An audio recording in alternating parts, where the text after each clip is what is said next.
Hi guys, welcome along to Road's GT4 Rumble. Getting all confused tonight. It's round 6, coming to you from Fuji. I'm joined in the commentary box tonight again by Brenton Hobson. How are you, Hobbo? I'm good, Greg. I'm good. Glad to be here. Thanks for having me back again this week.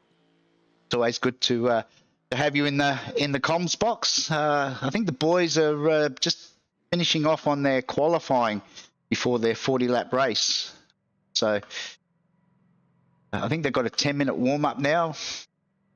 Time to get themselves organised, do their final pit stop strategies for tonight. So I think everybody's finished their laps now. There's still 2 or 3 cars circulating, but by my timing, they've all completed their actual time laps as the session's only got about 20 seconds left. So Group A, at the top of the leaderboard, Jack Boyd and Jeff Connell, 1 and 2, about a tenth of a second apart. So the protagonists from last round at the front again. Kai Ridley, Henry Fenson and Trent Laves rounding out the top 5 for Group A.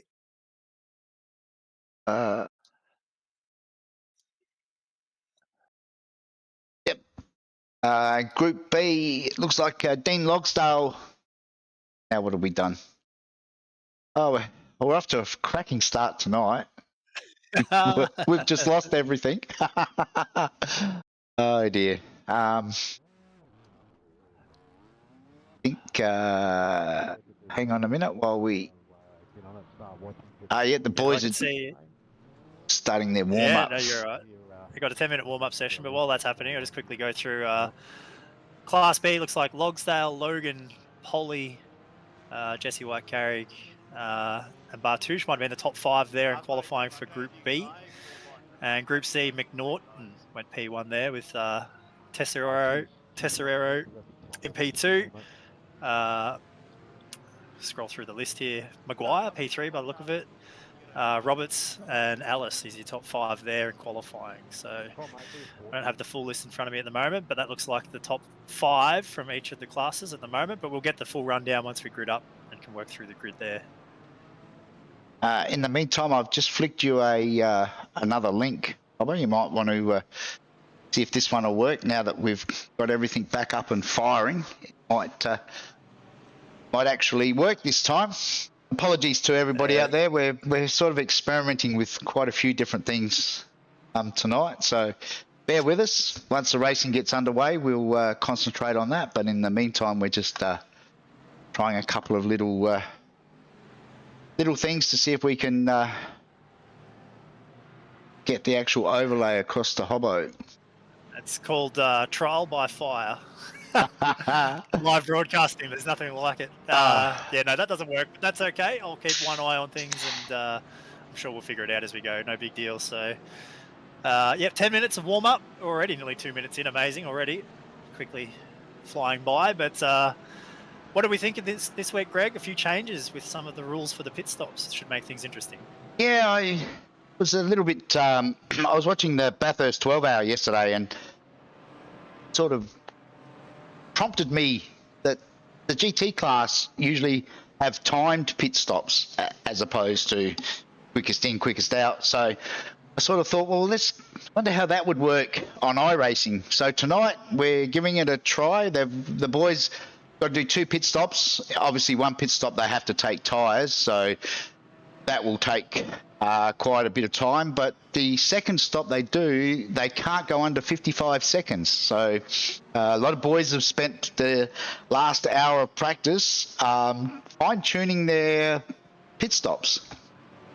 Certainly a unique thing. I don't think I've ever seen it in iRacing before. Obviously, that's how they do it in the real world. But I can't recall ever doing a series where that was a requirement. And obviously that, takes a little bit of extra thinking and brain power on part of the drivers, which isn't always the strength of everybody when you're trying to, get around the track and not make any mistakes. So I guarantee it's going to catch somebody out. I almost guarantee it. But it will be interesting to keep an eye on, that's for sure. So it's a 55-second minimum pit transit time, is my understanding, right? For the fuel stop. Yes. And then the tyre stop doesn't have any particular transition time limit, I assume. Well, no, they can't go under 55 seconds, but you won't be able to change 4 tyres in under 55 seconds, so it's not really relevant for the tyre stop. But what I can tell you is that when I was doing the math, and because the boys are all out there now concentrating and focusing so hard on the upcoming race, that it actually works out perfect in relation to fuel. So when I sat down and worked all this out, 55-second fuel stop plus fuel during your tyre stop will give you roughly enough fuel for the whole race. Interesting. But I'm not sure too many guys have worked that out. Well, they will soon. Well, yeah, I'm sort of thinking that a lot of people are going to go, wow, if I'd known that, I would have done it differently. Well, that's all right. We live and learn, and nonetheless, it'll keep all the guys busy enough tonight trying to get their heads around it all. And we'll certainly make for some interesting racing, I think. And we just need to keep one eye on the stopwatch. And if we see anything less than 55 seconds, then someone's about to get their hand out for a slap on the wrist. So yes, we'll see what happens. Fingers crossed no one falls for that. But you never know. We never know what will happen. And yeah, we've got a pretty long race, really, for them to try and figure out what they're going to do. So it'll be one thing for us to keep an eye on. 2 pit stops, lots of strategy to play out, and yeah, I'm interested to see how they all tackle it, what the strategy is going to look like, and ultimately we'll find out which is the best way to go about it. Yeah, they've got quite a bit of starting fuel tonight as well, so it should mean that we don't get a flurry of cars all into the pits at the same time. So hopefully it'll spread the pit stop strategies out a little bit as well. Yeah, well, I mean, that's one of my favourite things is when I'm involved in leagues as a driver where there's heaps of strategy. You know, you're not just set a time, start on the grid and drive to the checkered flag, and fastest one there wins. Like, for me, it's much more interesting when there's strategy involved as a driver. It's also fun to sort of engineer for people and things like that in those sort of races too. But additionally, as someone who's got the privilege of sitting up here with the headset on and not having to worry about any of the maths, it's entertaining for us in the broadcast booth too. So well, someone's had a bit of a drama there, found the fence. It's Andrew Roberts just getting all of the crashes out of the way early tonight, which is good to see. It's a good strategy. Yep, if you're going to crash, do it now in the warm-up. So, I think we've got the actual results now. We should be able to show the grid, hopefully. Maybe. Well, while you're having a look at that, we probably should have a bit of a talk about the track. We haven't even talked about it yet, but we're at Fuji Speedway. Not a track that I have a whole lot of experience at. I think the only time I may have ever raced here was in the Mazdas when we raced them here at one point quite a while ago. So yes, not a track that I'm particularly familiar with as far as driving on goes, but obviously it is a very, very famous and well-known track. It's been around since, I want to say, probably in the mid-60s, I think, was probably when it was first released, and it's had some pretty famous races across the years. Many will probably remember the 1976 F1 Grand Prix finale that happened here. A well-talked about piece of motorsports history, the race between James Hunt and Niki Lauda. So, a very famous piece of racetrack, and yeah, we're going to see how it goes in GT4s, and personally, I think it's actually going to put on some really good racing tonight. It's fast, it's pretty wide, lots of room to move, and I think that these cars will be well suited to this track. Yeah, there's as with any track, there's a couple of sections of the track where it's sort of a single lane, if you like, but there are also a lot of areas where you can run different lines. Getting back to the night we raced the Mazdas here, Hobbo, you probably can't remember. I've still got the photo of. So it was the closest finish that at the time Luke from Race Stars had ever called. I think it was yourself, Jack Boyd, and Kyle Ridley. Yep. Yeah, I think that's right, actually. I think it was the three of us. Yeah, and it was side by side, 1,000 or 2,000 of a second or something in it. Yep. An incredible finish, actually, and it certainly raced well in the Mazdas. So, fingers crossed we get a similar sort of result here today with the GT4s. I think the GT4s actually suit this track a little bit better. It's sort of flows, I suppose, a little bit better. I noticed we've done a couple of practice sessions here, and the times just keep coming down each practice.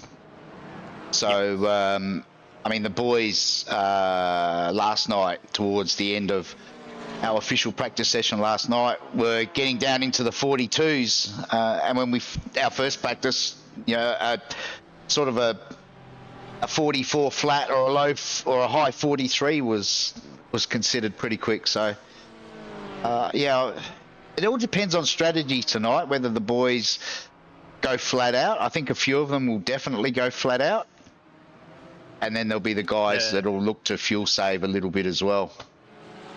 Yeah, there are one or two people in the field that we know are quite effective at the strategy side of stuff, and on a track like this that has got a lot of draft, I fully expect you'll see a few people perhaps trying to think the big picture throughout the race in that regard. I mean, it's tricky. We've got minimum pit times and things like that to contend with, so the big fuel save is only so effective, but of course it always helps. And yeah, there will certainly be a few people that are trying to play the strategy card and make the most of any advantage they can get in that regard to try and get them a better result at the end of the day. That didn't sound good in my headset. It was Scott Baker who decided he didn't need to turn anymore now that the checkered flag was out. Okay. That was very loud in my headset, that one. Yes, yep. All right, so we should have a grid now that we should be able to work through, if I'm right. There we go. Yep. Get you to go through it because I can't read it from here. But okay, so off of pole it will be Jack Boyd, Jeff Connell starting out of 2, then Kyle Ridley, Henry Fenson, Trent Laves, Dean Logsdale in from Group B starting out of 6. Then it's Lee Harrison, Matt Petraszak, followed by Rod Urbina, Moz Moroz, Keith Logan, another Group B car, and then Glenn Boyd out of 12. Some of these cars look like they're a long way out of position. Then we've got Michael Polly, Wayne Losh, Matt Keane, Damien Seeger, Jesse Carrig, Dan Bartouche, Darren Linus, Cody Harrison, welcome back Cody, Mitch McNaughton, Roy Rigg, David Milne, Matt Tesserero, over the page, Scott Baker, Jason Locke, Anthony Connors, Lam Nugent, Aaron Maguire, Ray Harrison, Dave Gogol, Andrew Roberts, Graham Ellis, Quan Dang, Philip Paradiso, and PJ Whiteman will be starting out of 36. And it's going to be a very short run to the flag. yeah, winding through the last sector of the parade lap, if you'd like to call it that, and won't be long and they'll be underway. And the start's going to be very interesting because that start-finish line is a fair way from turn 1, and I mean, we'll very quickly find out whether or not there's any chaos or drama when we get there. But can we just quickly point out the effort, Dan Logsdale with a P6 outright qualifying lap. Very good effort, very impressive. That's a cracking lap.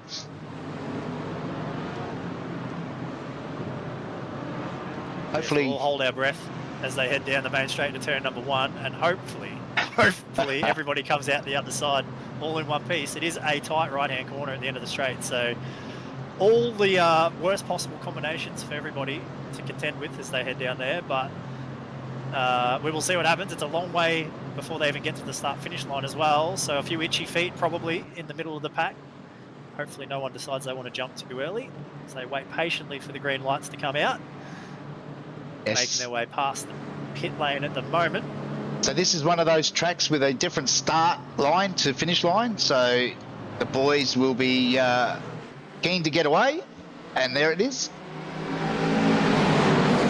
Clean getaway off the front road. Jack with a slight advantage as they head down to turn number 1, and they're fanning out 4-5 wide behind them into the braking zone at turn number 1. I'm not going to look back. So far it's telling us that everybody's... Oh no, we've got it. Oh, we've got quite a few crashes in the background. We might go back and look at those in a while. In the meantime, it looks like... I think there's a bit of contact, but for the most part, I think everybody made it out the other side, and that's a good sign. Long race, you don't want to put it in the bin at turn 1, and it's a long night from there. So I think most people might have got through there, and everyone might still be on track, which is good. Meanwhile, it's Jack Boyd's out in front with Jeff Connell in second, Kyle Ridley third. Henry Fenson's currently fourth and Trent Laves in fifth. A couple of our other big runners in Lee Harrison's currently back in sixth. Did notice Lee qualified a few spots further back than he probably would have liked, but in saying that, the guys in the front, no slouches, you know. You can't miss it by even a little bit because you get swamped quickly in the times, and he maybe just didn't quite get the lap he would have really liked, but I expect to see Lee hanging around here as the race goes on. He certainly won't be wanting to let them get away at the front.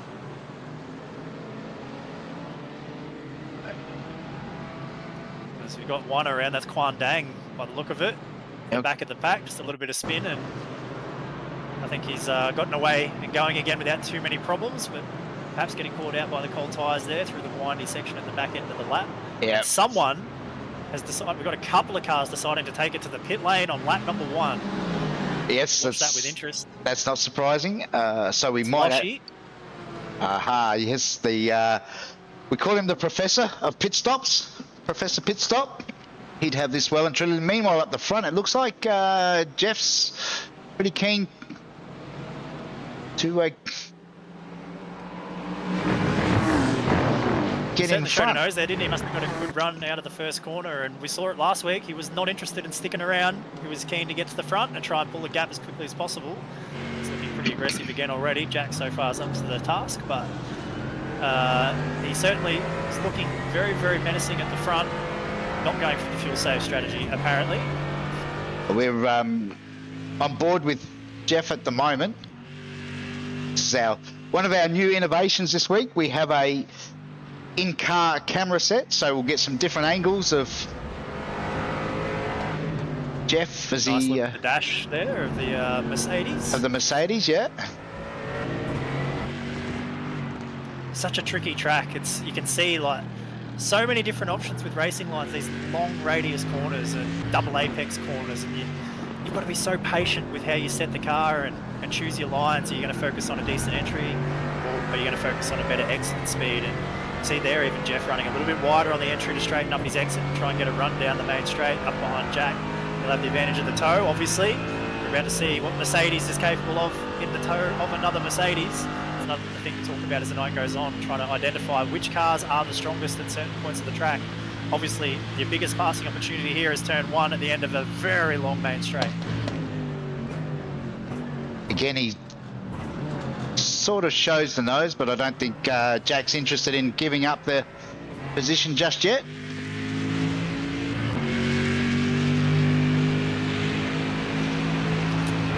So far we've had 5 cars to the pit lane, the leader of which is Wayne Losh. A 52.1 second transit time for that stop. Oh dear. Oh.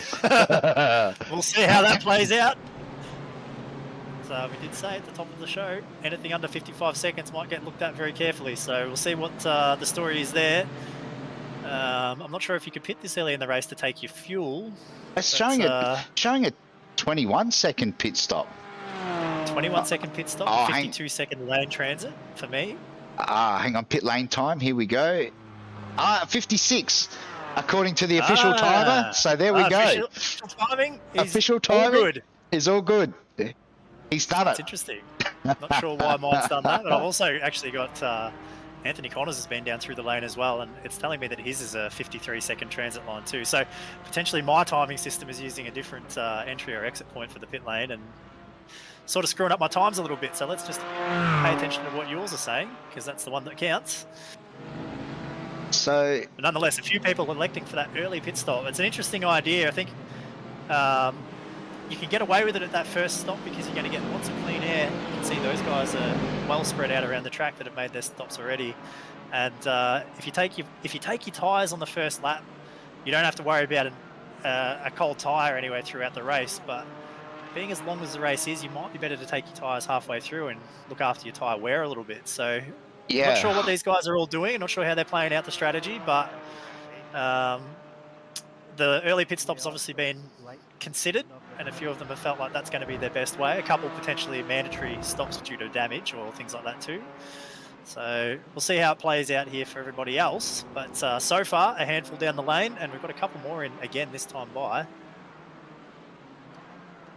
So we'll keep one close eye on all that. Where it gets really, that's Henry Fenson is around. Lost it by himself. I think he caught the outside curb. Let's go back and have trying to get off the track, and he does. A little bit of a moment there as I was speaking. Ah, yes, just got the grass. Manages to avoid the cars directly behind. Very striking looking purple livery on that one, and unfortunately for him, that's a bit of time lost. But the good news is, no harm, no foul. Can push on and he can. There's no damage. Meanwhile, back in Group B, just trying to find. Dean is still currently in 8th spot. He has dropped back 2 spots from where he started in P6 outright, but doing a great job amongst some pretty good company there. He's got Mos Moroz stuck right up behind him at the minute, and doing a great job. He's leading Class B. He's got a few spots over Mick Polly. He's P2. He's done a great job as well. He's moved forward a couple of places off the start, up into P11 outright. So nice job by those guys leading the way there for Class B. I think Matt Tesserero leads the way for Class C at the moment. Another good start for him. This would be one of those really tough calls for Dino at the moment, because he's got Mick Polly not far behind, but also doesn't really want to get involved in the race with the Group A boys. So be keen to let them through, but not necessarily give Mick too much of an advantage at the same time. It's always a compromise, especially when you're in multiple classes. You don't need to race the people you don't need to race against. But sometimes you can't, you can't afford to just give up time to them either, because you've got your own battle you need to worry about. So sometimes a bit precarious, but at the moment he's doing a great job. He's got a nice bit of track position there at the moment. Holding his own, doing a nice job. So all things going nicely at the moment. So we've got Henry Fenson, Damien Seeger, and Bartouche as well. Class B down in the lane this time around. So another few takers. So far up to around about 12 or so people who have come down the pit lane. So slowly but surely they're filtering down. The strategies are starting to take shape. Meanwhile, Kyle's just dropped off the back of the leading two ever so slightly. I don't know whether that's down to pace or Kyle's just running his own race at the moment. Lee Harrison, a little bit further back, hasn't sort of made up too much ground. Well, it's very hard to say, isn't it, at the moment, looking at it. We won't really know the full extent of it until later on, but we do know that those two guys at the front of the field right now, Jack Boyd and Jeff Conn, are extremely fast. So you want to stay with them if you can, make the most of that draft. And maybe Kyle's just struggling a little bit to keep up with them at the minute. I mean, he's only 0.7 of a second back right now at the end of the straight, so it's not too bad for him yet, but wouldn't want to let those two get away at the front. We know how lethal and dangerous their pace can be. Just actually looks like Moz has gone to the lane now as well. Yeah, Moz is down this last time. Yep. So Matt Tesserero currently leads our Group C boys, but that's Mitch McNaughton hot on his tail. So that's a really good battle for Group C boys at the moment. How many times have we said it too? And we've seen it several times. There's always such good racing all the way down the field. And this, in my opinion, the Group C guys, almost more often than not, are the ones putting on the best show of them all. The racing down there in Group C is no doubt as good as anywhere else up and down the field. These guys fight hard for what they've got. They race with a lot of respect more often than not. And it's great to see them having their race of their own in their own class. It's always nice to be able to see these guys get to race, for outright honours in their class and not have to worry about, racing against the likes of Jack Boyd and Jeff Connells and things like that right up at the pointy end. And more often than not, like I said, we see fantastic racing between those guys down there in Group C. I was really interested yesterday. As I said, I was watching the Bathurst 12 hour and they interviewed Chaz Mostert, who is now the proud owner of a GT4 team this year. and he was actually out racing the GT4s, and obviously they're quite a bit slower than the GT3s, you know, the Group A's, if you like. And Chaz's comment was quite interesting because they asked him how, you know, the difference in speed, and he said, well, his main aim was to just get out there and annoy the hell out of the faster boys and not give them any leeway at all, which I thought, well, that sort of goes... Oh, that's race driver mentality, isn't it? It sort of goes against everything that we've preached. So, yeah, I hope the boys from the league are not watching. Yes, I did have a bit of a chuckle actually when he said that. The thing that I found that was quite interesting about what he had to say was the fact he talked about when he's driving the GT4, that even though they were like 10, 15 seconds off the pace or something like that of the GT3 cars, he felt like they were just as fast to drive. They were really, really pushing hard in those cars around that track, and it sounded like he was having a great time actually, really enjoying himself behind the wheel of the GT4. And yeah, I just thought that it was quite interesting that they were very different. He talked about the aero dependence of GT3 and the mechanical sort of grip that comes with the GT4 car, and I kind of relate to that from the time I've spent here in the sim. The GT4s feel a lot more like drivers' cars, if that makes sense. Yeah. And for me, you know, this series I've only raced once or twice here this season, but the time I do get to spend in the GT4s is really good fun because the cars are excellent to drive. So we just saw Scott Baker have a bit of a moment. Yeah. He was facing the wrong way for a second there. Looks like Scotty's had this corner, it seems to catch so many people out. Yeah, he's had a crash for about 300 metres there, and it finally came to rest in the corner after the one where he had the big moment. But it does go to show that when the cars get unsettled, they really do get away from you pretty easily. And he's done a nice job there to keep it off all the hard objects and out of the way of traffic. And like we saw earlier, about to drive away and soldier on and keep fighting, live to fight another day. Such a long race. I mean, 40 laps. It's not you're not necessarily out of contention either. You know, if you absolutely not, can get a couple of good pit stops in, still right in there at the end. Yep, that's exactly right. Plenty of time to make up for lost ground and plenty of opportunities for other people to make mistakes or have problems of their own. So you never give up. You never know what might happen. And yeah, just because you have a small moment doesn't mean you should pack it up and give it away for the day. Lots of things still to be raced for. Meanwhile, I want to check on our race director. So how is he going? Oh, check that out. Check that out. Can you see that, Hobbo? I can't see that, no. So our two of our league admins, one who is a race director, have done their first pit stops. Moz Moroz in a 55.1 and Damo in a 55.3. Yep, that's I reckon that there might have been some practice involved with this. These guys have got it figured out. Cutting it pretty fine, I'm not going to lie. That is very, very impressive. That's optimising your pit time to the absolute limit. And I mean, it's hard. You know, you think about how hard it is to make up half a second on someone on the track. You know, half a second in the pits, a lot easier to do. But man, you're running the gauntlet when you're pulling it that close, aren't you? That's really, really tight. So looks like they're all good. They've got away with it this time, but they'll have to be careful they don't go just a whisker too much shorter in the next stop. They might find themselves giving themselves a slap on the wrist. Oh, what? That was Loshy. I don't know what happened there.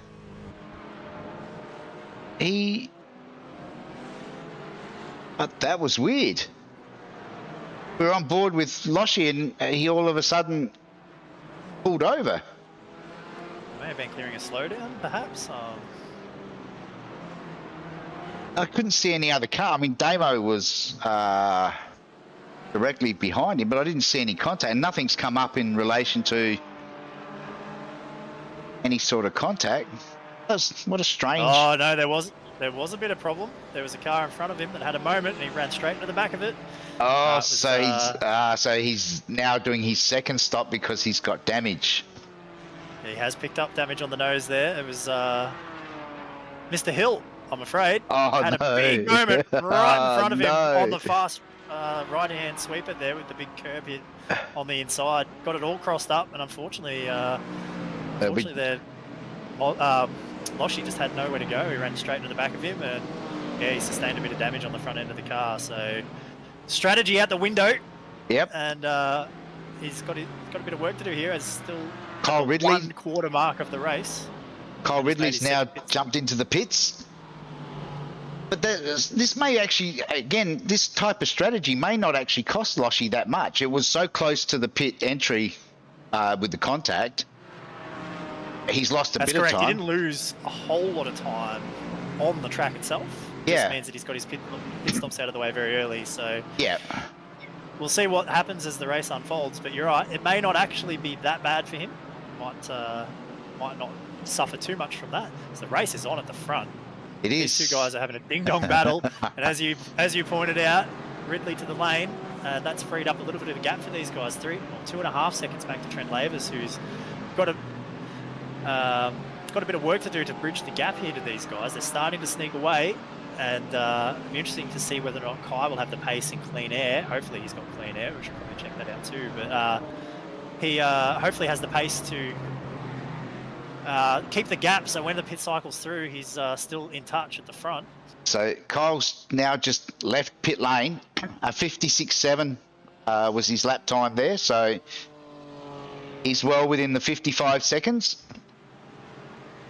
Pretty well executed, I think, there. Anything that close, I think, in my opinion, is a good effort. I wouldn't necessarily expect myself to be that close to the margin, so I think that's a good effort. And he has got nothing but clean air at the minute, so head down, bum up, put some laps in, and see whether or not he can match the pace of the leaders out in front. I mean, Jack's just set the fastest lap on the last lap around. I mean, by all of 2/100ths of a second over Jeff Connell at a 42.8.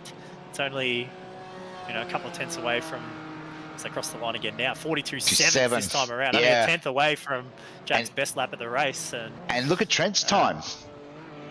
That's a great lap too, another 42.7. So he's matched him that time around, as has Lee. So those guys at the front, they've got the pace to go with them. They just need to not let them get away. So we'll see how it cycles out here with Kai, now obviously all by himself. He's got a nice bit of clean air on track. So we'll see whether or not those guys all cycle through the lane and come out around him, or if they manage to pull a bit of a margin. Maybe he does the opposite. Maybe he's done the undercut here to perfection. He might actually have the lead himself. So be interested to see how that one plays out in a minute.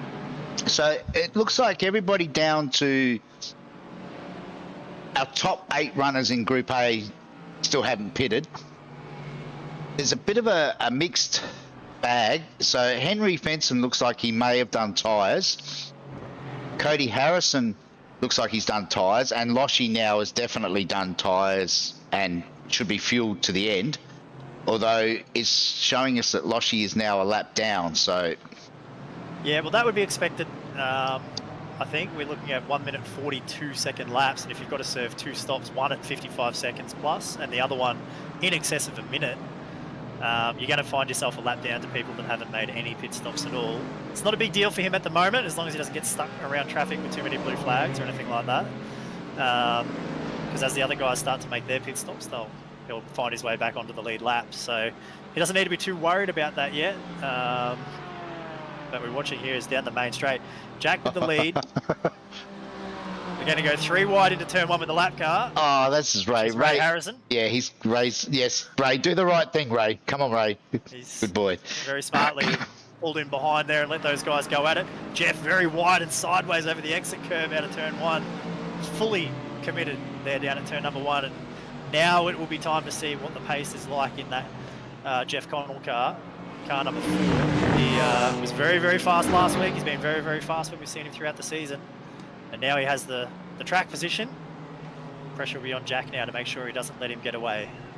So, I wonder, I'm just curious with Jack, because we know Jack is a very strong thinker when it comes to his racing. Jeff's now taken the lead. The thing that now, it puts Jack in the box seat for the pit stop.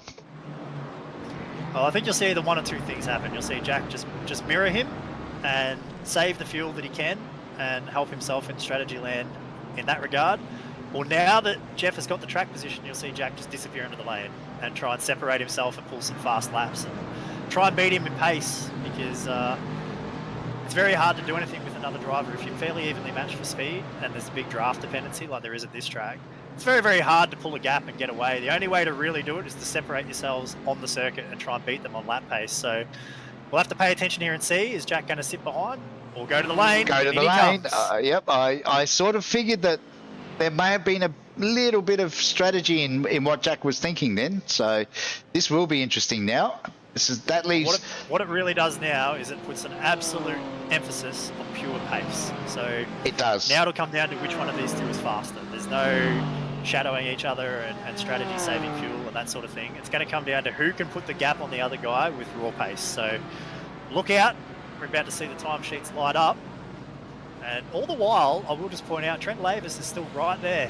He's now to P2 as the pit cycles go through, but he's only 2 seconds off the back of Jeff. So he's actually been bridging the gap ever so slightly. So I wouldn't count him out of the picture at this stage either. As we wait to see Jack come out of the lane and see where he cycles into traffic. But yeah, it's certainly all to fight for here in the front of the Group A class. I'm waiting with interest to see what Jack's pit time is. Yes, I don't trust any of my data anymore, so I'm going to have to wait patiently like everyone at home to see what comes up on the broadcast. But wow, I've got a sneaking suspicion Jack is playing this way, way different. Well, he's taken the option to take tyres by the look of it. He has. Yep. So that's going to put him a long way down, but his pit time was 1 minute 12. Actually, there's some bragging rights there for Glenn Boyd because he did it in 1:11.9. So, Glenn, when you watch the broadcast, make sure you let the young fella know that you were actually quicker than him. Well, the real interesting thing is this: Jeff Connell to the lane. So what does Jeff do? Decided to mirror it, but is he going to do the same thing with strategy? Is he going to go for the fuel, or is he going to take tyres and copy what Jack's done? Depending on what he's got, whether he has someone helping him with strategy or whether or not he's got timing available to him. To see what the time of that pit stop was from Jack Boyd will determine whether or not he even knows what Jack did there. So we're about to find out. So what's happened here is everybody's run out of fuel.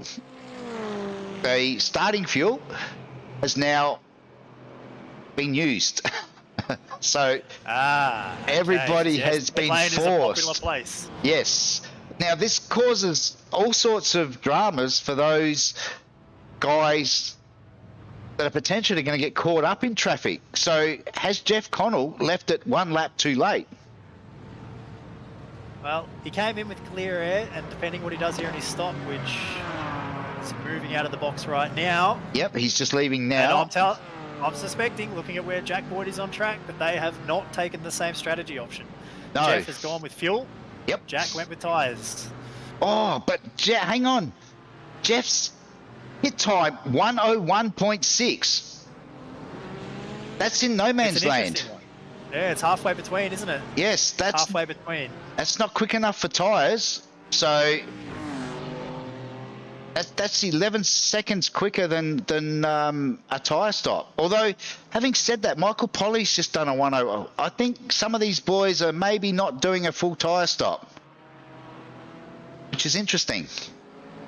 I'm not quite sure about that. The regulations very specifically state 4 tyre swaps. So yeah, we'll wait and see what happens. Maybe they've given some extra incentive to the pit crew to hustle along and get the job done quicker. Who knows? We'll find out, no doubt, in all good time. But that is an interesting outcome. I really don't know what's going to happen now. It really does make it a bit unclear. So we'll watch with interest. Was it just a very slow fuel stop, or is there something else at play? So that can't be a tyre stop, because I'm looking at the people that have done tyres, definitely done tyres, and the quickest one there is a 36 seconds. So there's no way you can do 4 tyres in 25 seconds. That's not working. Looks like the time. So yeah, to me it sounds like a long fuel stop. Maybe the Merc is extra thirsty and needs to stay still for longer. But well, who knows? But we will find out for sure when Jack comes down to make his second pit stop, because they're on the alternate strategy. So we'll see whether or not he's right on the 55-second button, or if he ends up having to be a little bit longer. But, Oh. Meanwhile, maybe there's a fumble. Maybe it's a fumble. We will find out. my timing screen has just lit up, and I suspected it would be the two Harrisons. This is Cody and Ray. Oh, you can't pass on the grass, Ray. It's not a Scott Bonner. That's not on, dude. Jeez. Ray. I noticed we hadn't seen Ray practicing this week, so. Well, there might be some interesting conversations had after the race. They're not related. The wall there. They're not related, but I can tell you that Lee Harrison, Ray is Lee's father, and Lee actually works for Cody. So. yes. I think the Discord channel might be interesting after the race. I'm sure there'll be some. Luckily for Ray, Cody's just got back from his 2-week honeymoon in Japan. So, if ever there's a time that Cody's going to be forgiving, it should be tonight. But yes, I don't know how forgiving he'll feel after that one. It was not a very very good moment. But either way, it's done now. It's done now. Put it behind him and push on. It is, yes.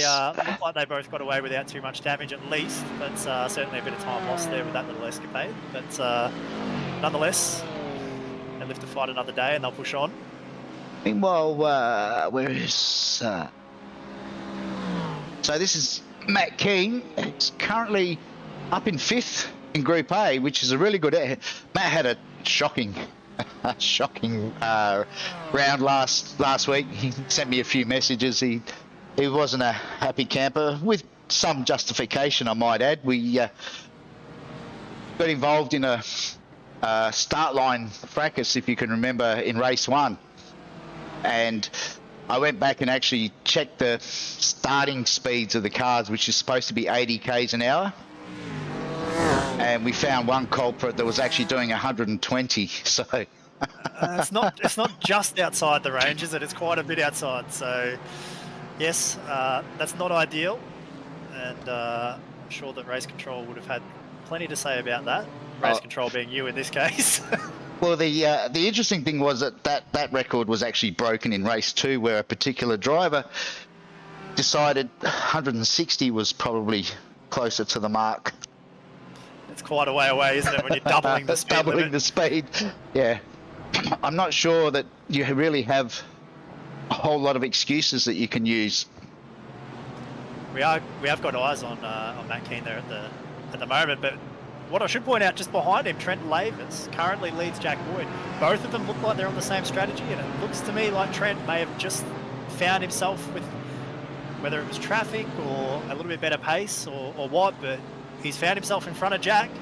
That's a genuine race for position as far as I can tell. So quite a great first pit stop cycle for Trent. We saw him with good pace there before he came down the lane. And, well, here he is racing Jack. And Jack might be considering a move down here into turn number 1. At the moment, he seems quite content just to sit behind. Now he moves out.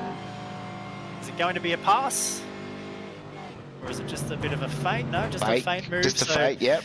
He's decided to stick in there at the moment, perhaps trying to save some fuel, but it is not hurting his pace. He just set the fastest lap of his fastest lap of the race on that lap, 1:42.5. 2/10 quicker than Jeff at the lead, so he's okay there at the minute. He's not getting held up. Clearly, the guys in front of him are more than capable of keeping him at the speed he needs to be, as they come right up onto the back of Keane now. So these two are not really... Trent way around the outside. That was always ambitious. Now Jack looking at a move right around the outside of Trent. This is not what these guys need. A big side-by-side battle at the moment. There's a bit of overlap there still. That was just enough room left. It's going to have to resolve itself before they get down here. Jack thinks better of that, pulls it behind, because this corner right here, one of the trickiest on the track, as they get airborne off the inside curve. And Trent, he is pushing at the minute. That car has got a lot of attitude, a lot more than any others that I've noticed so far tonight. But these guys are finding themselves being held up now, so this is becoming a problem very quickly. But it is a genuine race for position between Trent and Jack. The guys in front of him there on the different strategy. They had the shorter first pit stop, so they're not really racing for outright position with those guys when the pit cycle's through, but at the minute they are racing for position on track, so not expecting them just to move over and get out of the way, but they need to figure out something, because at the moment their pace is being affected. We'll see what the lap times look like this time around. Looking at 43 for Jeff at the front. It's not a super fast lap. No. 43.1 for Jack. So small time loss. Small time loss there to Jeff at the front, but only small at this stage as Trent looks at a move down into turn 1. Very, very close. Very close. It seems to me like the draft down the main straight in these cars is not as strong as I perhaps expected it to be. No one's just driving past other people. No, these cars have been a 4-car group, so all 3 of them that are racing there for position do have slipstream, but yeah, there's certainly not as much of an advantage for the tow that I was perhaps expecting there would be. The interesting thing from our testing over the last week, the fastest car or the quickest car down the straight, and I think a lot of it is to do, getting out of that final turn, is actually the McLaren. Yeah, okay, interesting. None of them really around the pointy end of the field. So. Jesse Carrick is currently 3rd. If we go back and have a quick look, and hopefully these boys are still there when we get back. So Michael Polly now is just in front of Dean Logsdale, and there's Jesse Carrick currently in 3rd. Yep, great race there in Class B. I was keeping one eye on that, and I was going to go to that in just a minute. You beat me to it. They are doing a great job, and yeah, a change for position. Michael Polly went to the lead there through that first pit stop cycle. Yeah, he was fast done on Dean, so 3 seconds not far quicker apart on track, but it looks like they are on the same strategy. So all genuine racing for position here at the top of the Group B standings. And these guys having a great battle. Is down at turn 1 just quickly. Jack Boyd putting a move on Trent Lavers. So Jack's got the job done there on Trent, and now he'll try and make a move on Matt Keane for P5 on the road. But I suspect that battle's not done with just yet. We'll keep one eye on that. We'll go back and have a look at the replay. As Jack I think Trent's given him plenty of room. It's good smart racing there. No need to fight too hard at the minute. And from Trent's perspective, he's been fast. He doesn't need to do anything silly right here. He just got to keep one eye on it and stay in touch for the time being. And perhaps he can let Jack maybe clear a path for him here on some of these guys in front of them.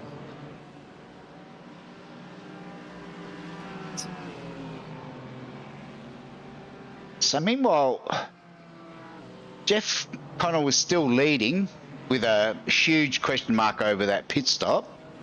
Oh, Jack, no, not there. Yeah, that was going to be ambitious, wasn't it? Last time around, Jeff with the 42.7 second lap time. These guys were fighting further back in the pack in the mid-43s, so we hadn't seen it up until that lap, but a big pace gain there from Jeff with these guys stuck in traffic. So they really need to find their way through, because the longer they stay back here, assuming that Jeff's strategy is all genuine and works out okay, he's making good pace there with clean air at the front, as Jack gets a good run onto the main straight here. Yep.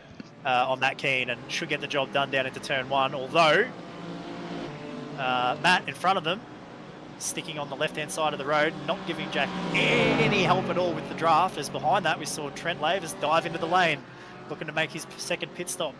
And probably a smart decision, because he can see the time loss. And rather than racing these guys, you pass them in the pits. Jack gets the job done on Matt that time around.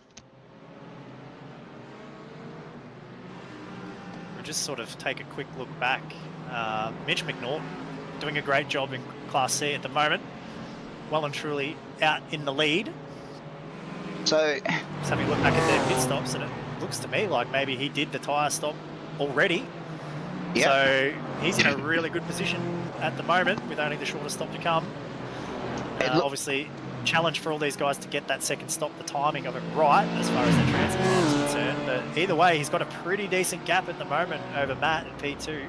So yeah, he's in a great position right here. He's found himself in the front of the field there for Group C, and as long as he keeps all things pointed in the right direction, he should be in a good position to possibly take out the win there for Group C tonight. It looks like the difference there gets down to their actual stop time for their tyres. So Mitch was 37.8, which is around the mark, but Tesserero was a 42.4, so obviously quite a bit of time difference.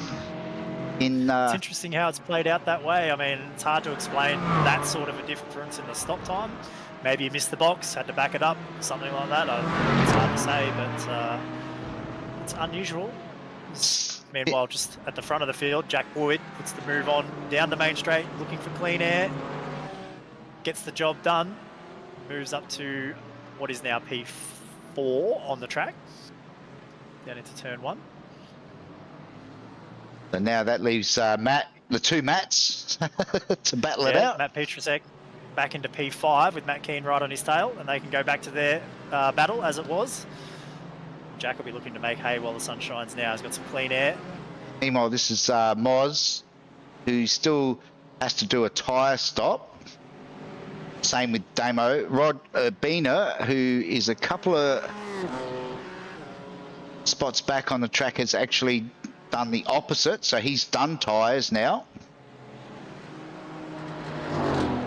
It's hard to keep tabs on where everyone's at. It is, isn't it? They're all on different strategies. It's going to be... And it's going to be fun to see how it all plays out in the end when they all cycle out of their second stops and we see what all the track position looks like, because I think there's a few people out there that we perhaps haven't really noticed might be on a great strategy at this stage. We won't maybe see it until it all cycles through. So, just going back, looking at the actual... I wonder if Jeff has actually... I think Jeff would still have to do... He will still have to do tyres. If what we think is the case, he's going to have a very long pit stop still to do. And I mean, his last stop at lane transit time at 50. His lane transit time last. What was his transit time by your timing there last time? So the stop time at 25 seconds, but pit lane time was a 101.6. So he's missed it by about 6 seconds. I mean, that could be a genuine conservative 55-second stop. 6 seconds away, but if you're not really sure of your pit lane transit times and things like that, I mean, it's there or thereabouts. It's not that far away that it's not possible. But 6 seconds on the track, it's a lot of time to make up. It is, yeah. If he's still got tyres to do, then yeah, he's going to be a long way back. So we have to assume that his next stop's going to be in that minute 10-second transit time or thereabouts, and Jack Boyd likely to be somewhere like 55 seconds. We think he'll be probably right on it when it comes to that. At the moment, they're separated by only 12.5 seconds on track. We think that the next stop's going to be, well, probably at least 15 seconds, I would say, probably more. So he's not that far away if his pace is really good, but I mean, certainly going to be doing it the hard way, like we talked about before. It's much easier to make time when you're in the pit lane than it is to make it on the track. So he's got some pretty tough competition in Jack. But again, Jeff Connell, the fastest car on the track last time around, only by 1/10 of a second over Jack that time, but consistently being the fastest car on the track. So there is potential. We saw how good he was last week at Imola. There is potential for Jeff just to be able to make up that deficit on pace. We've got a real issue here. This is a replay of Trent Aves. Oh, he's trying to get through. Oh, no. That was very unlucky. It looked almost like the gap was being left for him, and then it wasn't. And, well, contact. I'm not sure whether or not that's damaged the car or not. But either way, we'll take a bit of scrutinising. We don't like seeing cars make contact in this league. No. So hopefully, heavily frowned upon. Hopefully Matt still has a pit stop up his sleeve. Well, both Matt and Trent have a pit stop, so they should be able to get that damage repaired. I'm just going to go. Trent's already made his second stop, so he's driving going with. To have a chance to come back. Yeah. Meanwhile, this is interesting. So this was our leader a couple of laps. Oh, he's just run wide out of turn one there. I do wonder about the mentality of Jeff Connell. I don't think he worries too much about how aggressive he is on track limits and is quite prepared to take the points penalties in exchange for race results, because we saw him pretty aggressive last week as well, and I've seen him run wide down there at turn 1 on almost every other lap. So I'm not sure what the track limits look like down there if he's picking up a 1X, but heading that far off this racing surface, I would be very surprised if he wasn't. So I don't know, might be being a little bit keen with how much leniency he's giving to the track limits, but either way, he's making great pace, as he just does a 42.6 on that lap. He's only 2/10 away, pretty much 3/10 away from the fastest lap of the race on that time around. So he is still doing what he needs to do right now, and that's put in good lap times. Jack's just pretty much matched that with a 42.8, so Jack's got some clear track in front of him now. It's really going to get down to the second round of stops for these guys, where they come back out with the traffic now so spread out. It's trying to find a decent gap to get back out to. You're absolutely right. There is a pretty interesting race at the moment for P17 on the track. Kai Ridley has made his second pit stop. He's on his out lap from the pits at the moment, and he sits directly in front of Trent Lavis. Those guys, the 2 first cars on track to have completed both of their stops so far. And that is a race for what is probably a chance at a podium position right there, depending on how things play out. And they are right on each other's tail as they head through the end of the lap. So, looking at the pit times, Kyle did a 110. So yeah, he's right on that tire swap number that we've been seeing. So neither of those guys have to tour the lane again, hopefully, for their sake anyway. If they do, it's unscheduled. It will be. And yeah, they've now got to race themselves to the finish. If we look at their position relative to Jack Boyd at the moment, who sits P3, we think he's going to cycle to the front. And they are, at the moment, around about 58 seconds away from Jack Boyd on track, with Jack to do his 55 he's in now. second lap time. Lee's 55 or so second pit stop, and Lee is the one who's come to the lane. So as it stands right now, if Jack was to do a perfect 55-second transit, and that's not allowing for time to get back up to speed out of the pit exit, he would have a 3-second gap to those guys, which isn't much.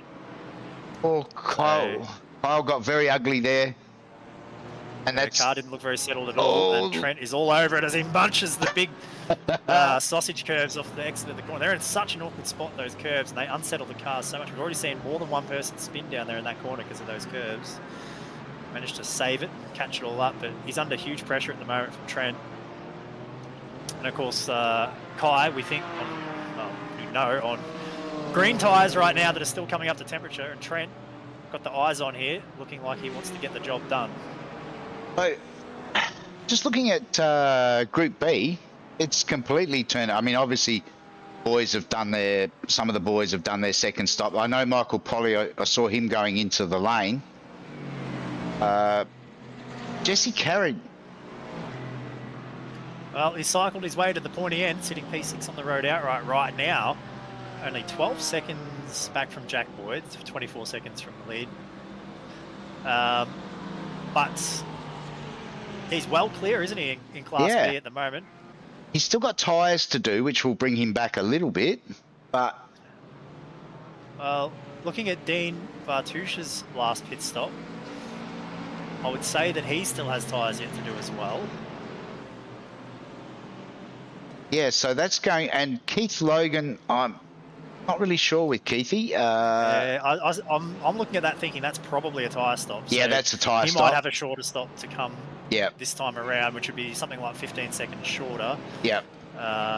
And as it stands at the moment, he is around about 17, a bit more, maybe 18, 19 seconds away from Jesse. So we say all this like a 55-second transit, like that's the number, but of course we don't know how accurate these guys are. Not everyone is capable of doing a 55.1 and a 55.3 like we saw earlier.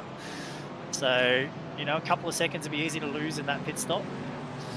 But at the moment, Jesse's in a great spot. It looks like the majority of the field is actually being fairly conservative, which is probably a safer bet. I mean, for every second that you're under, you're going to lose 5 championship points. So you really can't afford to just go at it willy-nilly. And it looks like it's good to see the majority of the field have actually been conservative. Well, it's not worth the risk. You know, the penalty for getting it wrong is too great.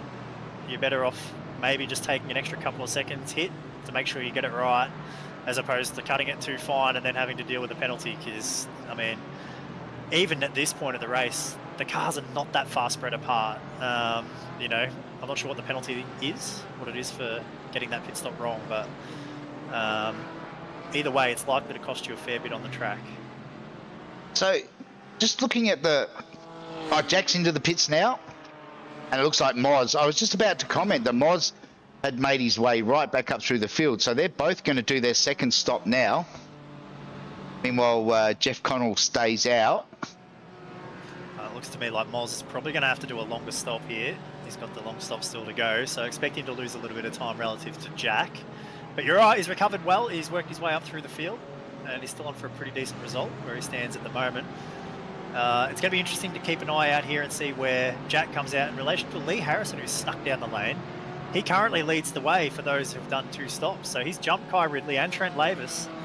Lee has been up to his tricks and cycled way up to the front. So at the moment, he'd be probably looking at a P3, depending on where he comes out relative to Jack. And we really don't know about Jeff. So we will watch with great interest here as Jack sits stationary in the lane, works his way to the pit exit. Oh, he's gone over. He's gone over. He's a minute. So he's... Based on our theory, he's 1.6 seconds quicker than what Jeff was, but he did go over. He went a full minute that time. So conservative as well, far more conservative than we saw of the likes of, who was that earlier? It was Damien Seeger and Moz Moroz.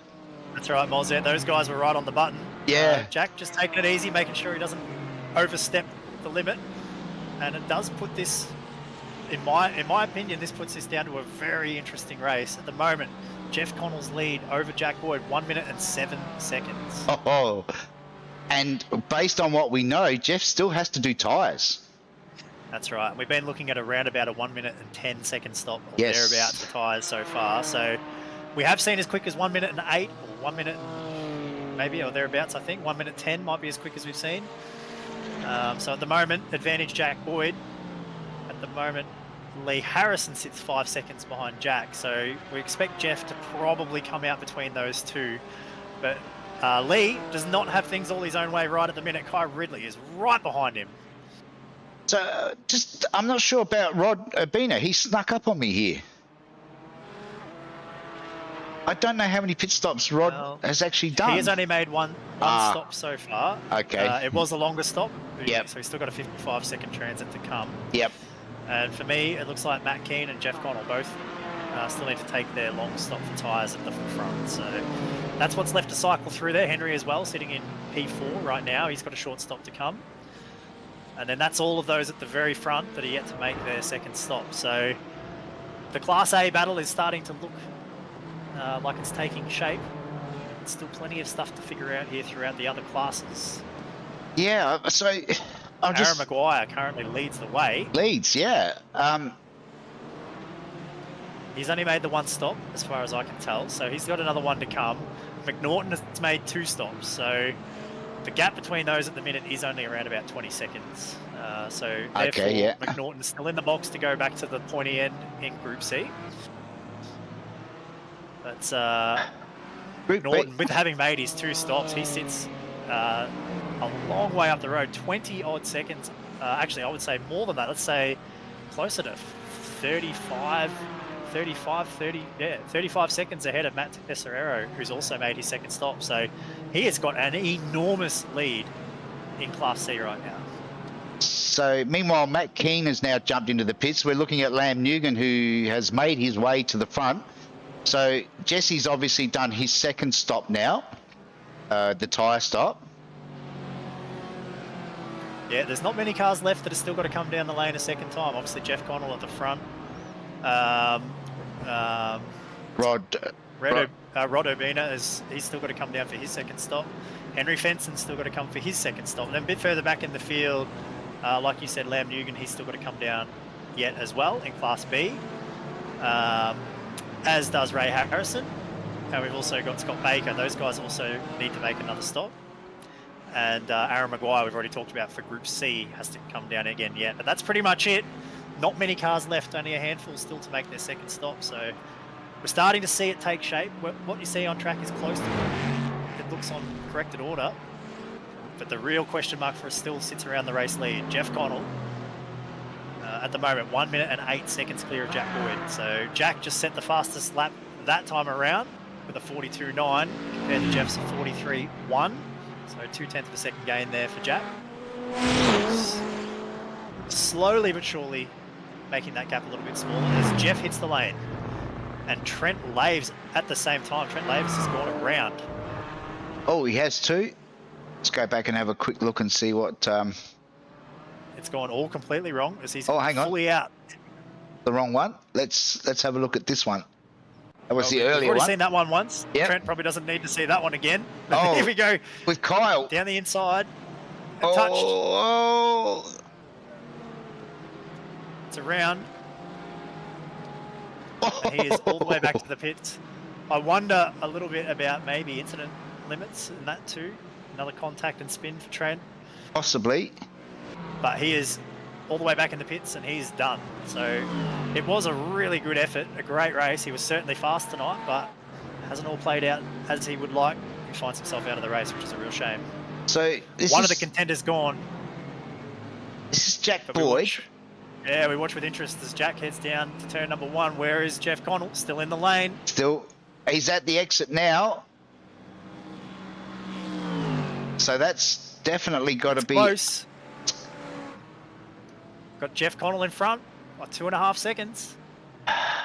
But again, he's only done a 1 minute 11 in the pits, which is around the time that we think for a tyre swap. Let's have a look. So it looks like 37.3. Yep. No, so you're right. He's managed to.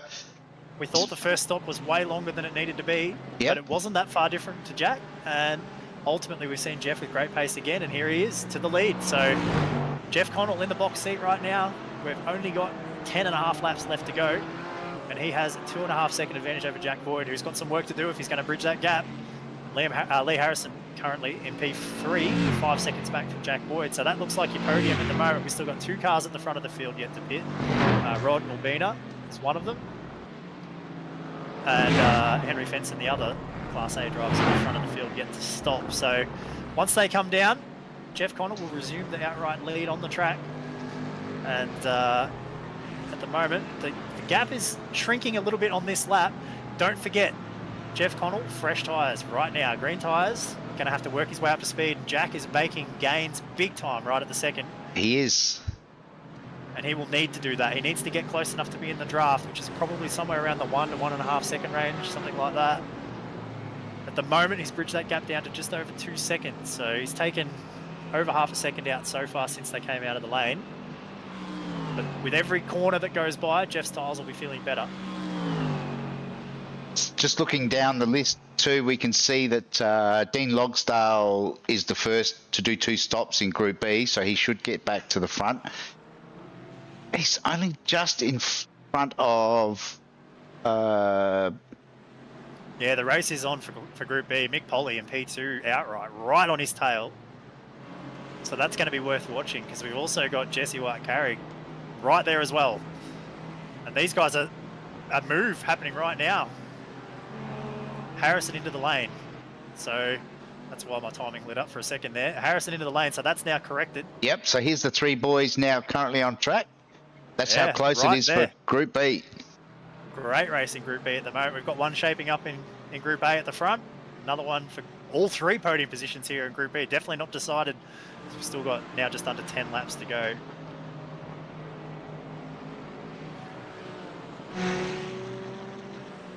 Group C is still yet to cycle through. Aaron Maguire yet to make his second pit stop. And Mitch McNaughton is in a fantastic position right now. Talked about it before, but his advantage over Matt Tesserero is substantial at the minute. He's done a fantastic job. He has to somehow play the right strategy and have good pace, combine it, and put on almost a class act there in Group C.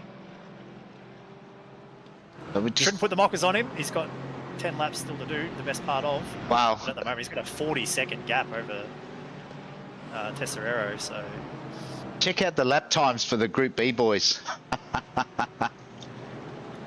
Well, there's nothing in it. There's nothing in it on track. There's nothing in it on the lap counter there, because that's unbelievable, isn't it? All within half a tenth. Tenth, yep. They've got some Group C boys they're coming up on too, so it'll be interesting to see how they deal with this traffic. Well, that is the other factor that we haven't really talked about, was we saw them mixed up and amongst each other throughout the race because of strategy. But now what we're seeing with them all on corrected order is the Group C cars are sort of working their way back through the field as lap down cars. So plenty of opportunity for them to get involved with the race and cause a bit of chaos. Everybody loves a bit of chaos. So plenty of opportunity for them to still play a role in the outcome of the other races around them. We hope that doesn't happen, but it's not all that uncommon, Greg. No, and as we talk about traffic, Jack and... so Jack's got through now on the two slower boys. Yeah, it's PJ Whiteman and Matt Tesserero that they just worked their way through on this lap, both of them. Without too many hiccups, they managed to get through pretty cleanly. I'm sure both of them were a little bit frustrated they didn't get the full advantage of the draft down the main straight, caught them in the backside of the track, but nonetheless, pretty even Stevens for those guys through there. No real advantage or disadvantage for either of them. Scott Baker sits currently right ahead of Jeff Connell on track as they head to the main straight, so he might actually get some help down the main straight this time from the lap traffic. Jack will be very frustrated to see it. So how close is Jack to... 2.3 seconds at the moment is the gap between Jeff and Jack, which is about what it was at the end of that first out lap for Jeff. So no inroads made so far from Jack over the last two laps. 42.5 for Jeff, 42.7.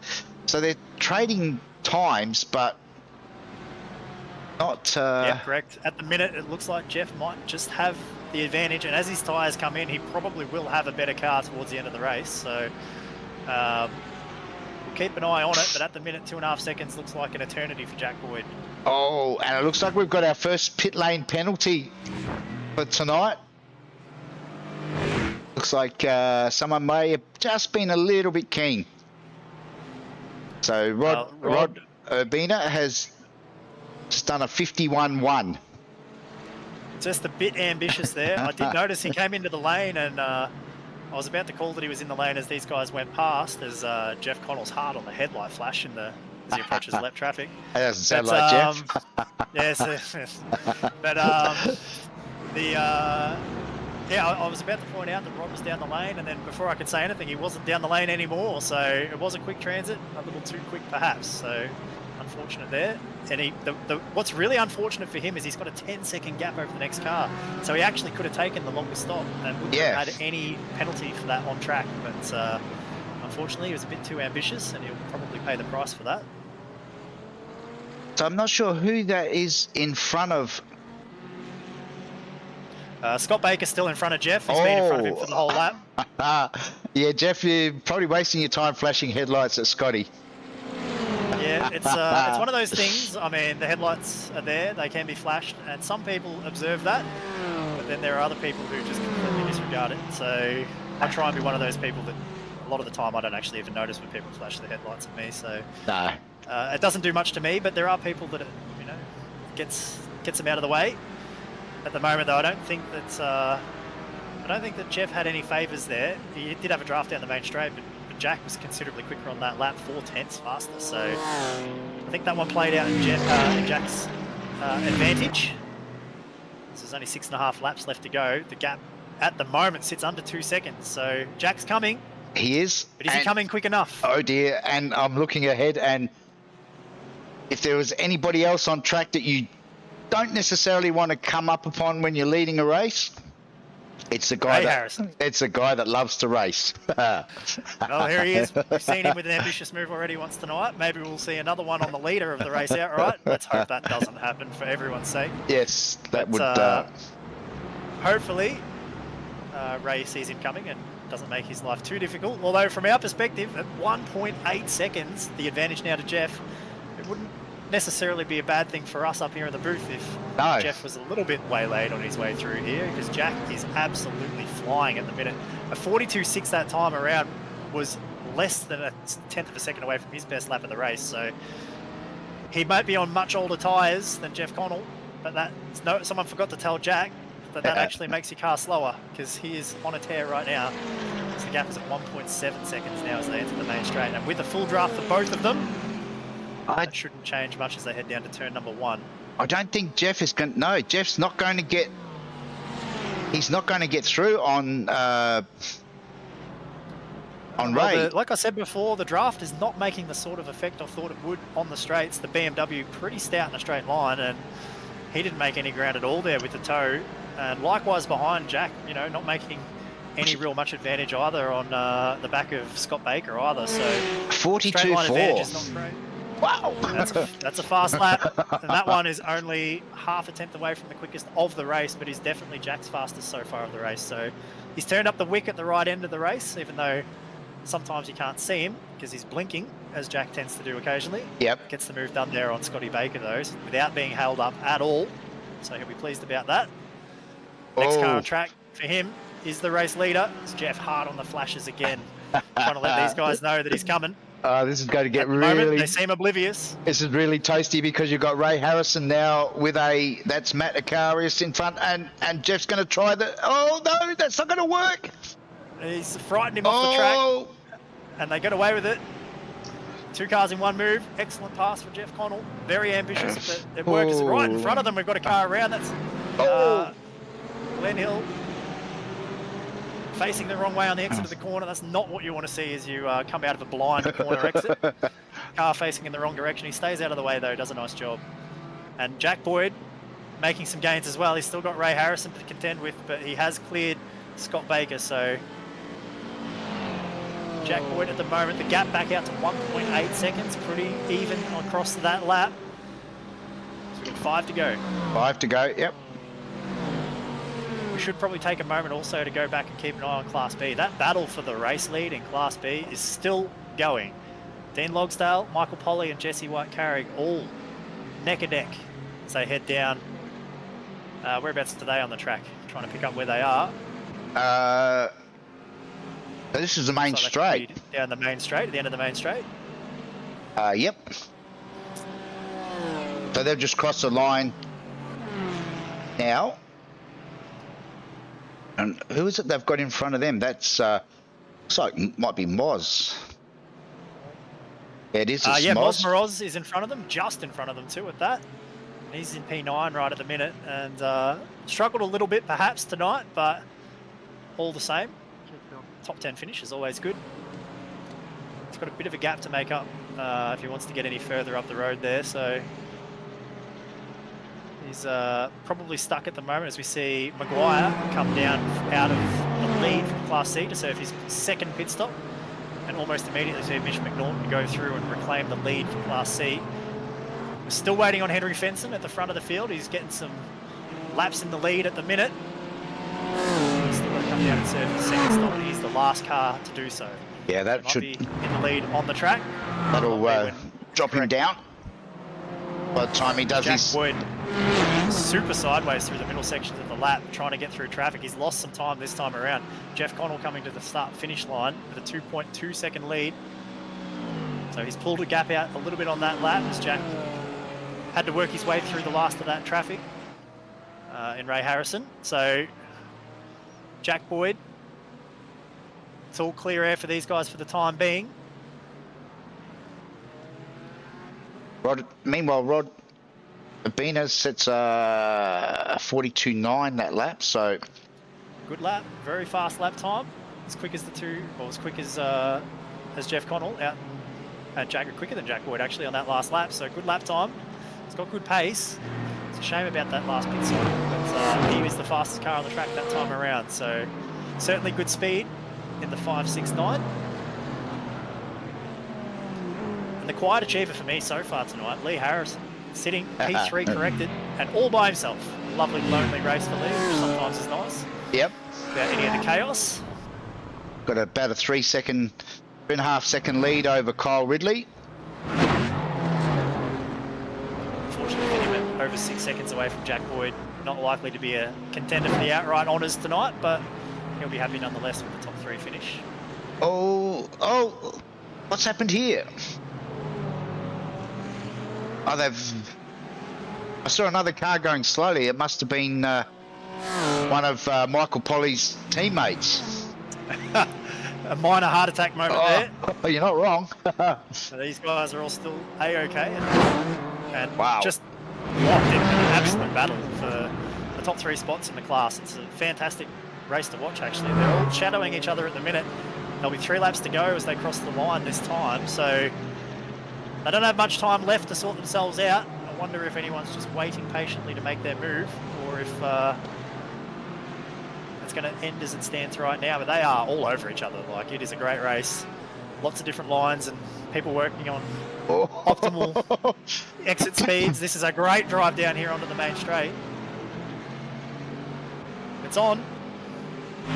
Side by side, Lonsdale. Polly. It's a drag race. Jesse White-Carrick is in the box seat right here if these two skip each other down to turn 1. Actually, he says, nah, 3 wide sounds good as they cross the line, 3 abreast. It's going to be the last of the late breakers down into turn 1. White-Carrick backs out of it early. Probably the smart decision. He was narrowest to the corner entry down there, and he will actually move up to P2. Yep, so Dean goes from the front to the back. Wow. 3 laps to go. It's his turn to see whether or not he can make a move back to the front. The big winner there was Mick Polly. Head of the pack here. Of course, with those 2 right behind him, 2.5 laps to go now, and plenty of draft on offer. Remains to be seen whether or not he can pull a gap. Although at the moment he has pulled a bit of a gap. And right behind, Jesse, a little bit slow through the long right-hander, and Dean makes a move back to P2. They will be side by side through the right-handers here. Not ideal, and Dean thinks the better of that one. You don't want to be side by side through here, particularly as they head through the kink here across the curb. Too wide here would not work. But the real winner out of this, Mick Polly, who's just set the track alight here on this lap. Yep. And he skipped away from these 2. Not far away to be safe yet, but nonetheless, he's put himself in a great position with only 2 laps to go on the line. Henry Fenson finally decides to make his way down the lane. And we've got a crasher out of the top.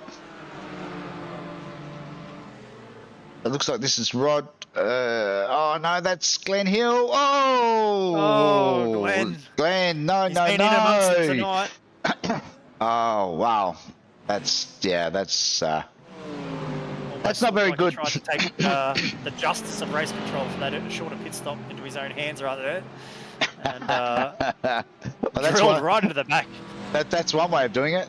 Meanwhile, it looks like Dean's dropped out of this battle now for the. Well, you talked about the straight line prowess of the McLaren earlier on. Yeah. Jesse White-Carrick, like a bullet down the main straight that time, pulled up all that gap that he had lost, and was almost in a position to contend for a pass down at turn number 1. So I think Mick Polly is far from safe right now. He's put through the infield section of the track, but the straight line speed on that McLaren, very, very good.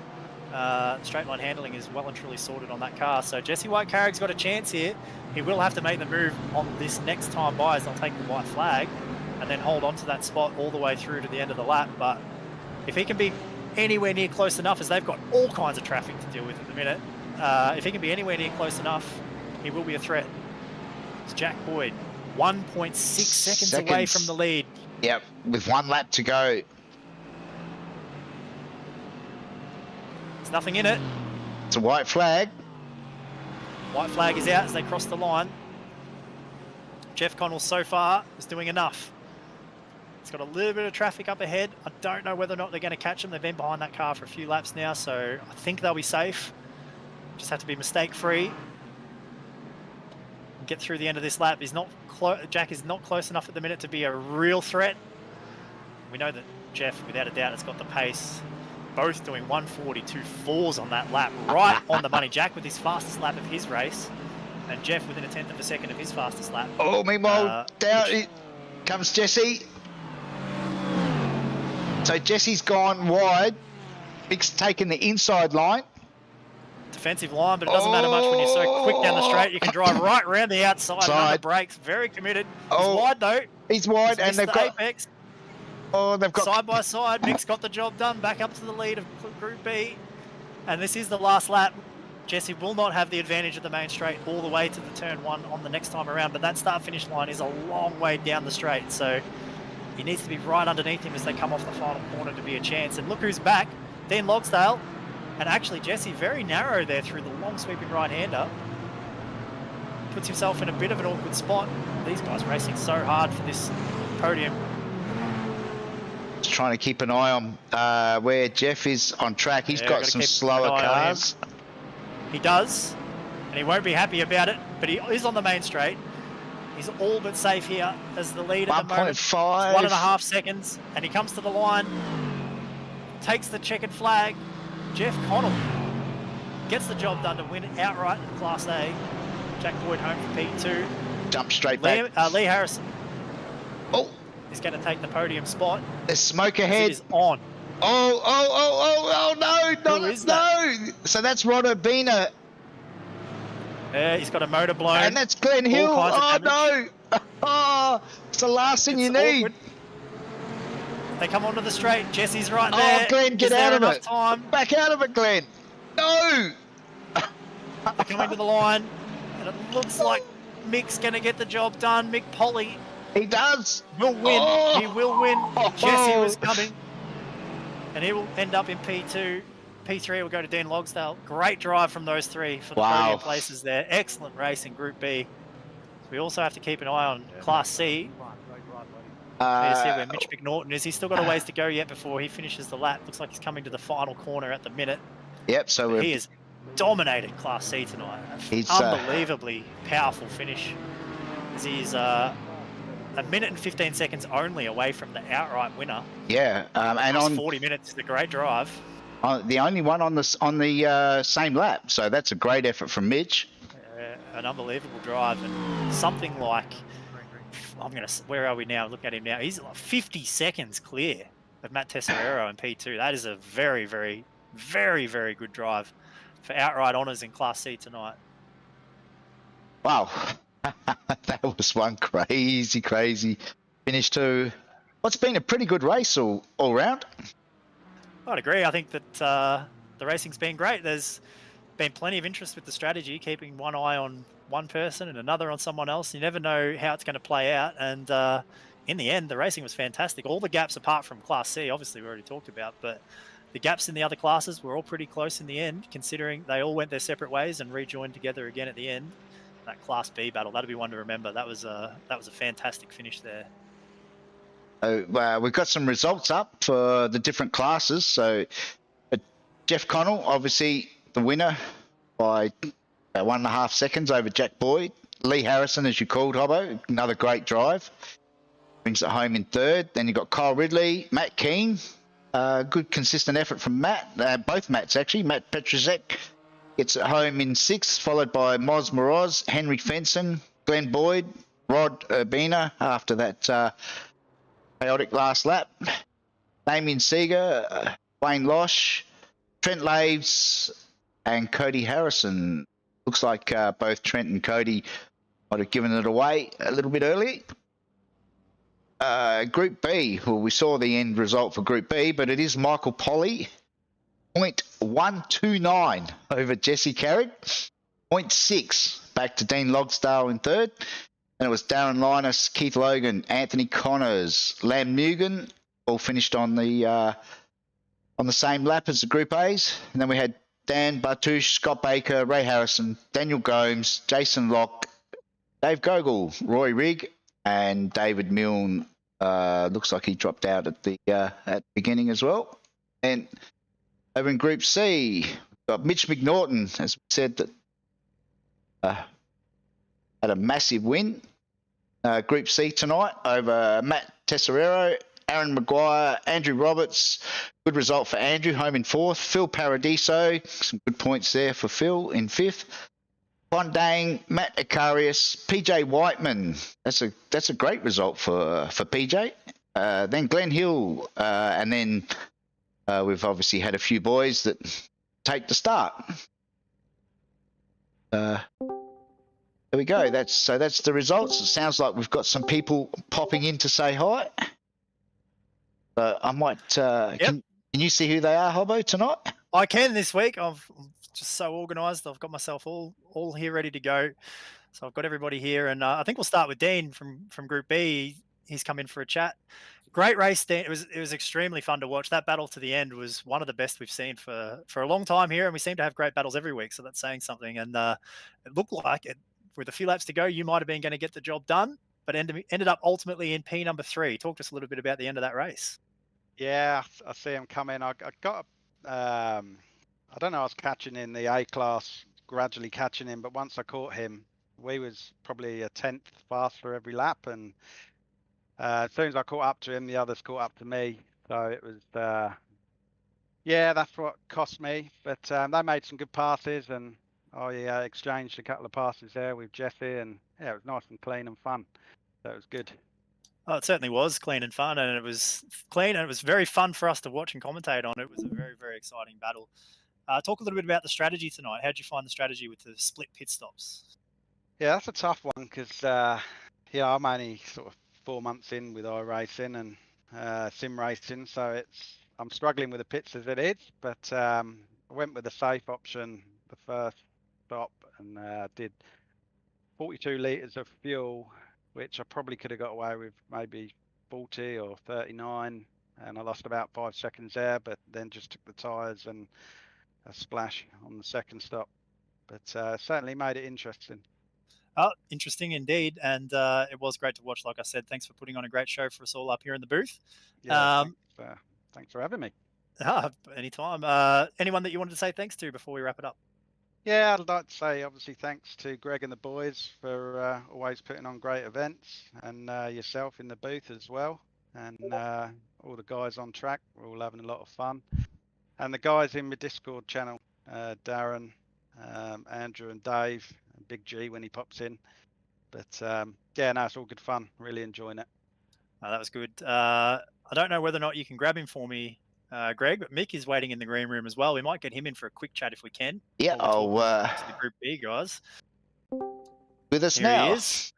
Here he is. Winner in Group B. Congratulations, Mick. Great drive. Thanks, Brenton. Yeah, it was a good drive, mate.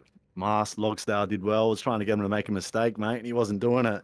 And just pipped him right at the end, mate. It was good fun. It was one of my favourite drives, to be honest. Oh, yeah, as it should awesome. Be. We commented to Dean and amongst ourselves here during the coverage. It was a fantastic race to watch right at the end. After all that time, 40 minutes, and you guys seem to find yourselves all stuck together again at the end of the race. Oh, it was brilliant, mate. It was great fun.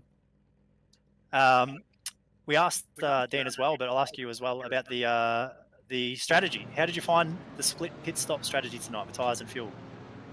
It was a bit of a headache to try and figure out, but teammate Johnny Thorne come up with a wicked strategy, mate, to the leader. So we pitted early, took 19 litres, held for 15 seconds, and then took tyres on the second stop. And luckily it worked out. 20 lap, took tyres, and it worked out perfect for the race, mate. It really was a good strategy for him. I'm hearing a continued theme here, Greg, that the strategy was a headache. Sounds like the drivers had their work cut out for them tonight to keep on top of it all. But congratulations again, Mick. It was great to watch. Really enjoyed Thanks, that. It was a fantastic race. And anyone you want to say thanks to before you head off? Oh, Southern Cross team, thanks for everything, mate. All the sponsors, Greg, Brent, yourself. The stream is brilliant, mate. We really enjoy watching it. So thanks a lot for that, mate. No worries. Mine and Greg's pleasures. We enjoy doing it, so no problem at all. Let's switch focus and have a chat to the guys from Group A. We've got the whole podium up in here tonight, so that's a nice thing. We'll start with you, Lee. Tell us about your night. P3 overall, congratulations. Yeah, look, not too bad of a night. Starting from P7, we made up a few spots, but I think I didn't allow for the slowing down into the pit box and speeding back up out of the pit box in my calculations, and I lost about 4 seconds to Jack in the pit stops. So it would have been good to come out and be in his slipstream, because I reckon I had the pace to stay with him, but yeah, pushing my own air, I kind of let him get away a bit. So all around good night. I'll take third place. Yeah, when I didn't really have the car speed in qualifying. Yeah, we did comment on the qualifying results and felt like you were probably just a little bit further off the pace than you would have liked to have been. Any particular reason? Like, did you get much time to practice this week, or struggle with the track, or? Yeah, I just was struggling to be consistent. I think the Aston gets easier to drive the longer you go into the stint. So around here, it was a pretty tricky car to drive. I didn't really like the last section of the track, and I kept making silly mistakes through there. But once I got into a bit of a rhythm in the race, I found my speed again and was able to make up some time. So yeah, it was just a tricky track and tricky car for me this evening. Well, great job at the end of the day, a podium finish. You never complain about those, and it was a nice, consistent drive from you tonight. Well done. Just a quick thanks to anyone you want to say thanks to. Yeah, Prokarts Paraka for the loose use of the sim for the night, and Greg and the admin team for putting on a great series, and you for jumping in and giving expert comments. It's good to have your voice back on the stream, and definitely adds another level to the broadcast, which is awesome. All the guys that jump in every week, and again, we had 41 drivers on a pretty tricky and challenging track, so it's good to see everyone rocking up, and it goes to show that the league and the brotherhood of the league and everyone rocking up and having some fun. Nailed it on the head there. It is a great league, lots of participation. It's great to see everyone coming out, and like you said, a tricky track, one that people probably don't race on all that much, so it's good to see really strong numbers again this week. Good job, Lee. Let's talk to you, Jack. P2 again this week. How'd you find the night? Yeah, wasn't too bad. Happy after last week. Got destroyed last week. So yeah, it was a bit of a shame about getting caught in traffic after the first stint, and then even worse again in the last sort of 5 to 10 laps. Yeah, me and Jeff were just getting killed, and I wanted to get out the way. So I feel like that sort of hurt a bit of a race that was going to be on there at the end. But yeah, either way, happy to be on the pace and up there this week. Tell us about the split strategy and the minimum transit time for the pit stops. How'd you find getting your head around all that? Yeah, it was weird. Had to actually open JRT this week for the old Roadster Rumble. So yeah, I'm pretty sure I maximized it. I think I was like 55.9 seconds on the fuel stop, which is pretty much on it. So it'll be interesting to see if there was any time in it between the whole field. But yeah, on my part, I'm pretty sure I maximized it.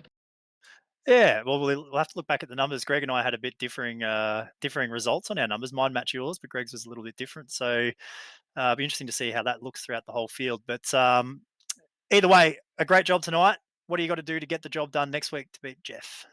I don't know. Drive faster. Don't make mistakes. Don't try to split up the strategy. I don't know.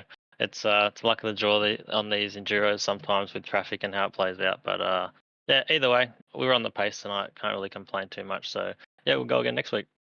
Awesome stuff. Thanks, Jack. Anyone you want to say thanks to before you take off? Yeah, just to Greg and the team, keep it interesting. It was an interesting night, definitely with the strategy and how all that played out. So, yeah, thanks to the team. Thanks for you for hopping in to the broadcast. We'll give that a little watch later. So, yeah, thanks, boys. Don't critique me too hard. Moving on to you, Jeff. Congratulations, P1 again this week.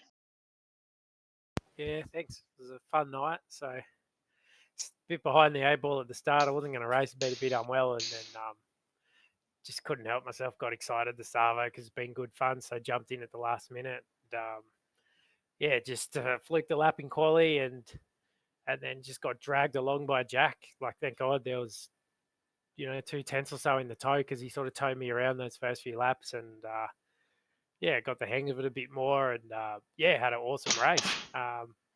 With the time pit stop, I was just using the timer like on the F1 screen in iRacing, so I didn't have it down to the final 10th, and it's hard because when I come in, I'm sort of looking at my speed, my pit speed. So by the time I then get the speed, then look over at the clock, I had to allow about a second, and obviously using that clock, you can't get it down to tenths of a second. You're only talking in seconds, so it's probably a bit safe. I might have been 1 or 2 seconds over at the end of it. I'll be keen to find out actually what my pit stop time was. So yeah, well, Greg and I observed during the race that your stop was one of the slower ones through that first cycle. We actually questioned for a while about whether or not you'd made some kind of an error there, but then Jack's was not a whole lot quicker than yours, according to the timing we had. So in the end, considering you went for a fairly primitive method, really, all things considered, I think you did a pretty good job there. And we weren't sure where you were going to shake out at the second pit stop because of that. But obviously you had great pace tonight and managed to come away with the lead. Yeah, the pace in the middle stint was awesome. And, for what I gave up been conservative in the pits, I might have gained back on Jack while he was in traffic.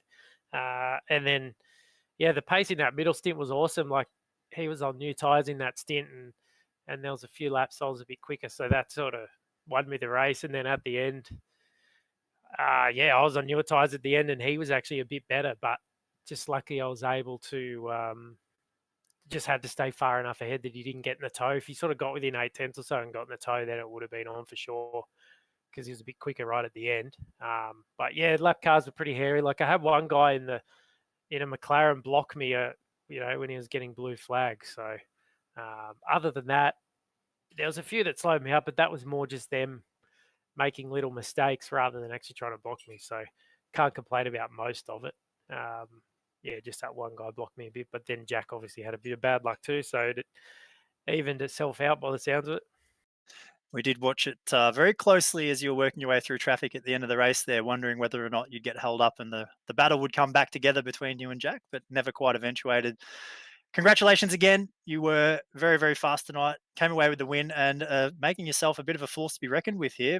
Back-to-back wins and doing a great job. Congratulations again. Anyone that you want to say thanks to before we wrap up the broadcast?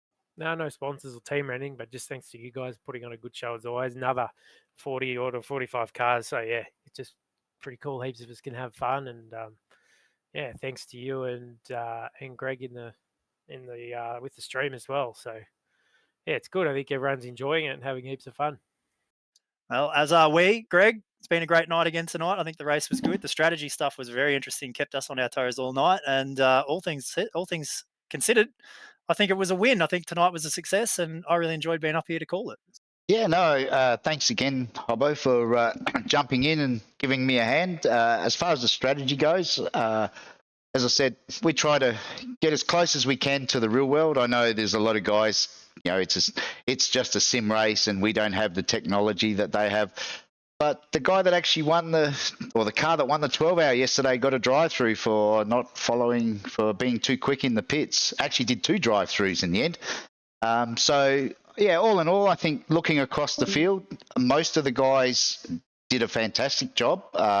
Both Jack and Jeff were conservative with their 55 seconds. Both were just over a minute according to our timing, which is also good because it sort of maybe brings a few other people back in. And I mean, I watched the 12-hour for the majority of the day yesterday, and in relation to slower cars, I can tell you, boys, it's no different in the real world. They just moan and groan. But as Chaz Mostert said, that's his job. He's out there in a GT4 car. I'm not giving way to anybody. So I suppose when we look at our league, the majority of the boys in the league do a really good job of trying to get out of the way. I mean, obviously there's there's a percentage of guys that are still learning, so we try to give them a little bit of slack. But obviously, it's not easy for the guys up the front, especially when you come across those guys in the closing laps. But as they say, that's all part of racing. So in closing, I just want to thank Simrigs again for jumping on board and supporting us this season. We're building up our bank nicely with guys purchasing stuff through the league, and we're getting our percentage discount back into the league. So hopefully sometime soon we'll be able to start giving away a decent prize to someone. Again, I want to thank Jesse Carrig for his kind sponsorship of a few dollars, which we've put towards some awards. So tonight, obviously, that'll go to the quickest combined pit times. And without diving into the deep dive, I think Hobbo and I have got a fair idea who might be pretty close on the money for that one. But we'll wait. There's a couple of names that come to mind.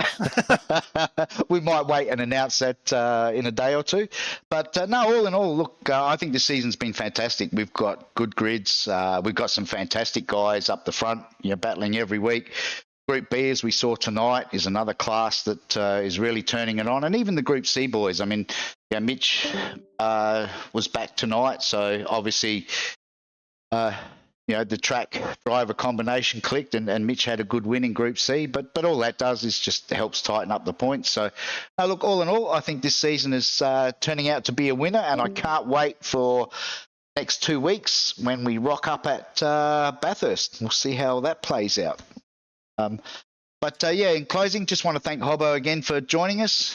And until next week, where we're at Jerez for what will be another interesting round, but more info on that during the week. Until then, stay safe, and we'll catch you next week.